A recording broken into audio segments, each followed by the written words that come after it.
আগামী 14 অক্টোবর থেকে শুরু হবে জাতীয় ক্রিকেট লিগের ২৬তম আসর। 4 দিনের প্রতিযোগিতা শেষে এবারে এনসিএল এর দল নিয়ে অনুষ্ঠিত হবে টি-20 টুর্নামেন্টও, যা বিপিএল এর আগেই মাঠে গড়াতে চায় বিসিবি। এই দুই প্রতিযোগিতার মান আগের চেয়ে আরও ভালো করার লক্ষ্যের কথা জানিয়েছেন নির্বাচক আব্দুর রাজ্জাক। মমিনুর রিপনের রিপোর্ট। জাতীয় ক্রিকেট লিগের ২৬তম আসর মাঠে গড়ানোর আগে ৮ দলের কোচ, অধিনায়ক ও ম্যানেজারদের সঙ্গে আলোচনায় বসেন নির্বাচক প্যানেল। সঙ্গে ছিলেন পরিচালক নাজমুল আবেদিন ফাহিম।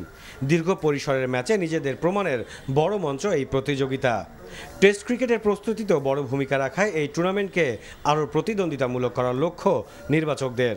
এবারকার ন্যাশনাল লিগ আমাদের সিঙ্গেল টায়ার হবে। আগে যেমন টায়ার 1, টায়ার 2 ছিল, এবার স্ট্রেট ওয়ে হবে, সবার সাথে সবাই খেলবে আর কি। অদূর ভবিষ্যতে আরও প্ল্যান আছে, হয়তো সেগুলো এক্সিকিউট হবে। এক সময় এই প্রতিযোগিতা নিয়ে সমালোচনা ছিল অনেক। ক্রিকেট প্রেমীদের কাছে এই টুর্নামেন্ট পিকনিক লিগ নামেও পরিচিত ছিল। তবে গত কয়েক বছরে এই প্রতিযোগিতার মান উন্নয়ন হয়েছে বলে দাবি কোচ ও খেলোয়াড়দের।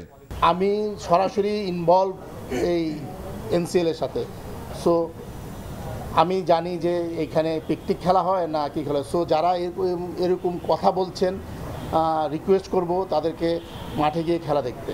আমি আশাবাদী, আর আমরা ডিফেন্ডিং চ্যাম্পিয়ন, আশা করি হয়তো বা এটা তো বলা যায় না শুরু থেকে যে চ্যাম্পিয়ন হবো কিনা। আমি আশাবাদী যে ভালো ক্রিকেট খেলতে পারবো। একটাই টুর্নামেন্ট যে এনসিএল বিসিএল, এটার দ্বারাই আমরা সিলেক্টেড হই, যেখানে যদি আমাদের ডোমেস্টিক ফ্যাসিলিটিসগুলো ভালো থাকে তাহলে ইনশাল্লাহ আমরা টেস্ট ক্রিকেট আরও ভালো করব। 4 দিনের প্রতিযোগিতা শেষে এই 8 দল নিয়েই টি-20 টুর্নামেন্ট আয়োজন করতে চায় BCB. Mominur Ripon, NTV news, Dhaka.